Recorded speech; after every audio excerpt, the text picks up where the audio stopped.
গোয়ার নাইট ক্লাবে অগ্নিকাণ্ডের ঘটনায় গুরুতর প্রশাসনিক গাফিলতির ছবি প্রকাশ্যে। সল্ট প্যানের জন্য নির্ধারিত জমিতে বেআইনিভাবে চলছিল নাইট ক্লাব। ম্যাজিস্ট্রেট পর্যায়ে তদন্ত রিপোর্টে মিলল চাঞ্চল্যকর তথ্য। গত মাসে গোয়ার নাইট ক্লাবে অগ্নিকাণ্ডে পর্যটক সহ অন্তত 25 জনের মৃত্যু হয়। সেই ঘটনায় তদন্ত কমিটি গঠন করেছিল গোয়ার সরকার। বর্ষবরণের রাতে পিকনিক করতে গিয়ে খুন যুব তৃণমূল নেতা। রায়গঞ্জে জেলা যুব তৃণমূল সহ সভাপতির রহস্য মৃত্যু। এই ঘটনায় দুজনকে গ্রেফতার করেছে পুলিশ। ধৃত দুজনের থেকে উদ্ধার আগ্নেয়াস্ত্র। পুলিশ সূত্রে খবর, এলাকার সিসি ফুটেজ খতিয়ে দেখে গ্রেফতার করা হয়েছে দুজনকে। সরাসরি এই মুহূর্তে আমাদের প্রতিনিধি সুদীপ চক্রবর্তী আমাদের সঙ্গে রয়েছেন। সুদীপ, যেটা জানতে চাইবো যে কি উদ্দেশ্যে এই ঘটনা ঘটানো হলো, এখনো পর্যন্ত পুলিশ সূত্রে কি জানতে পারছো? কারণ দুজনকে গ্রেফতার করা হয়েছে এবং পুলিশ তাদের জিজ্ঞাসাবাদ করছে।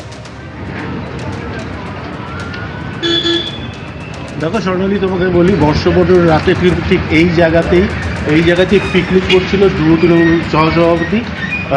তারা এখানে তার বন্ধু বান্ধবের সঙ্গে এখানে পিকনিক করছিল। হঠাৎই 12টা বাজতে এক, সিসিটিভিতে যেই ছবি ধরা পড়েছে, রাত 12টা বাজতে 1 মিনিট নাগাদ সে এসে ওই তার বাড়ি থেকে এসে সেই এই পিকনিক স্পটে আসে এবং আসার পরে মিনিট 3-4 মধ্যেই কিন্তু ফের এখান থেকে সবাই কিন্তু দৌড়ে বেরিয়ে যায়। সেই সিসিটিভিতে ধরা পড়েছে। তারপরেই তাকে একটি টোটো করে স্থানীয় মানুষজন তাকে নিয়ে যায় রায়গঞ্জ মেডিকেল কলেজে। সেখানেই তার মৃত্যু হয়েছে।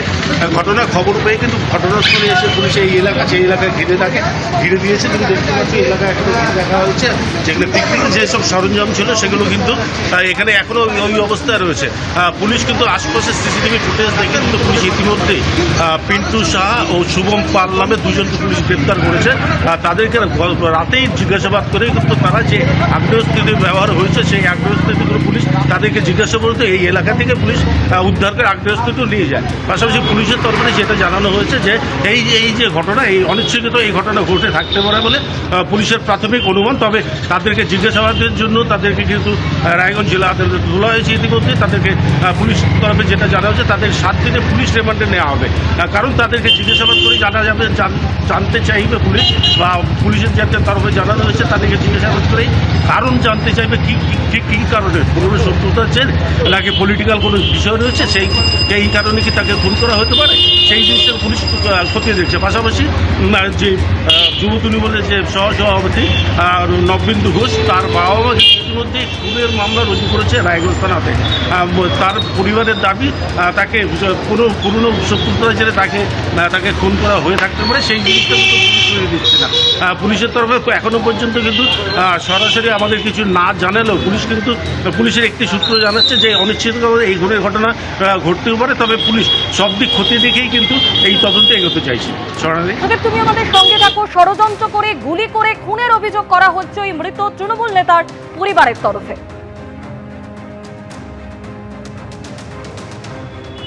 দাদা, আমি সে সম্বন্ধে কিছু জানি না।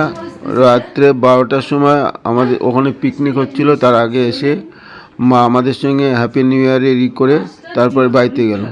তো ওখানে একটা ওর ফোনও ছিল, বলল যে মা আমার ফোন আছে ওখানে, হ্যাঁ জানো ফোনটার কত দাম? বললো 1 লাখ 1.5 লাখ টাকার মতো। হ্যাঁ, তো যাই হোক, সেই সম্বন্ধে ওর তো কিনেছে, ও কদিন আগে কিনেছে ওকে। আর তারপরে আর কিছু জানি না দাদা। আমরা দাদা আর কি চাবো, যে ধরা পড়ুক, আর কি কেন ওটা হলো সেটা তো জানতে হবে, যে ব্যাপারটা কি জন্য হলো। আপনি তো রায়গঞ্জে যার কাছে শুনবেন, যেখানে যাবেন, যে দোকানদারের কাছে যাবেন, কোনো সব। আমি একটা ছোট্ট দিচ্ছি দাদা, যখন কলেজে পড়তো, একবার কলেজের ওর হাতে লাঠি দিয়ে মারছিল। তো আমি তখন চাকরি করতাম, আমি গাড়িতে পেপারটা পড়লাম ডালকোলাতে বাংলা পেপার পাওয়া যায়। আমি এনজিপি থেকে আসছিলাম, পড়ে দেখি কি ওর হাতে এরকম। তো আমি ফোন করলাম, বললো না কিছু হয় না, এমনি হাতে অল্প চোট লাগছে। রাত্রিবেলা কিছু বললো না, রাত্রে বললো হ্যাপি নিউ ইয়ার করলো, আমাকে গলা জড়ায় ধরে আদর করে কপালে চুমু খেলো। কে বললো মা তুমি আমার ভগবান, মা তুমি আমার সাথে থেকো সবসময়, তাহলেই হবে। আমি বললাম বাবা তুই এত রাত্রে যাচ্ছিস?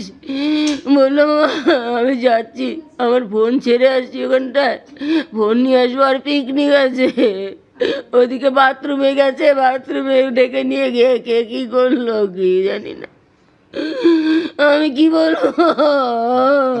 আপনার কি মনে হচ্ছে? মা ভাই কি মনে হচ্ছে? ওকে কি ষড়যন্ত্র করে ষড়যন্ত্র করেই করা হয়েছে, কারণ ও এখন সব পার্টি টার্টিতে যাচ্ছে না, এখন কোনো কিছু করে না, এখন দোকানদারি করছিল, বড় ছোট দোকান ছিল বড় করে দিলাম আমি, শান্তিভাবে দোকানদারি করছিল, বাড়িতেও সময় দিচ্ছিল, সব কিছু করছিল।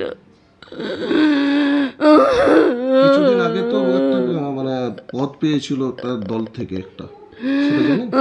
জানি, সব জানি আমি। এখন কে শত্রুতা করে কি করলো আমরা কিচ্ছু জানি না। রাত 12:30 নাগাদ বাড়ির কাছে রক্তাক্ত অবস্থায় ওই তৃণমূল নেতার দেহ উদ্ধার হয়। বাড়ির কাছেই নবেন্দু ঘোষের রক্তাক্ত দেহ উদ্ধার। মৃত যুব তৃণমূল নেতার শরীরে একাধিক ক্ষতচিহ্ন রয়েছে। পুলিশ সূত্রে এমনই খবর।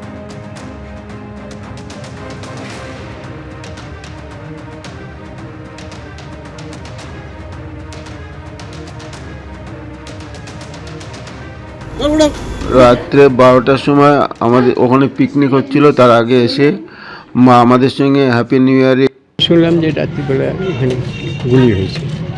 হ্যাঁ, এই যে আমাদের পাশে বাড়ি নবেন্দুকে নাকি গুলি করে গেছে। কারা গেছে এটা আমরাও জানি না, কেউ জানে না। যারা ছিল তাদেরকেও আমি দু একজনকে জিজ্ঞেস করলাম, বললো যে না। তো এই পিকনিকটা এখানে হয়েছে, এখানে কি গুলি টুলি হয়েছিল? না, এখানে কিচ্ছু ব্যাপার নেই। গুলিটা কোথায় হয়েছিল? ওই যে মাঠে। এই ঘটনায় যদিও ইতিমধ্যে দুজনকে গ্রেপ্তার করেছে পুলিশ এবং তাদেরকে জিজ্ঞাসাবাদ করে পুলিশ জানার চেষ্টা করছে যে কি কারণে এই ঘটনা ঘটলো। অন্যদিকে স্থানীয় যারা বাসিন্দা তারা দাবি করছেন যে যে জায়গায় পিকনিক চলছিল সেখানে হঠাৎ করে বিকট শব্দ শোনা যায় এবং তারপরে তারা যখন যায় দেখে ওই তৃণমূল নেতার দেহ পড়ে রয়েছে এবং ওই অবস্থাতে তাকে হাসপাতালে নিয়ে যাওয়া হলে চিকিৎসকরা ওই তৃণমূল নেতাকে মৃত ঘোষণা করে। নবেন্দুদা তার বাড়ির সংলগ্ন কোনো একটা এরিয়ায় তার বন্ধু বান্ধব আর কিছু অপরিচিত মানুষদের সঙ্গে সেখানে একসাথে ছিল। এবার সেখানে একটা ঘটনা ঘটে, কি ঘটনা ঘটে সেটা এখনো আমরা ক্লিয়ার না, আমরা বুঝতে পারছি না। নবেন্দুদার মৃত্যুর সঙ্গে যারা যারা যুক্ত, যেভাবে যুক্ত, যেখান থেকে যুক্ত, তারা যেন শাস্তি পায়। সঠিক তদন্ত চাই, আমরা সিআইডি তদন্ত চাই, যেন এটার একটা সঠিক বিচার মানুষের সামনে আসুক। ওরা মমতা বন্দ্যোপাধ্যায়কে এবং তৃণমূল কংগ্রেসকেই আঘাত করে, হাতে না পারতে পারলে ভাতে মারে, টাকা বন্ধ করে দেয়, আবাসের টাকা, MGNREG এর খাটা টাকা, 100 দিনের খাটা টাকা। সেরকম তৃণমূল কংগ্রেসের কর্মীরাই, নেতৃত্বই সবচেয়ে বেশি মারা যায়। এর দায়, এর দায়িত্ব ইউনিয়ন গভর্নমেন্টের, জবাব তাঁরা দিতে পারবেন, দেশ তো তাঁরা চালাচ্ছে। এবিপি আনন্দ, এগিয়ে থাকে, এগিয়ে রাখে।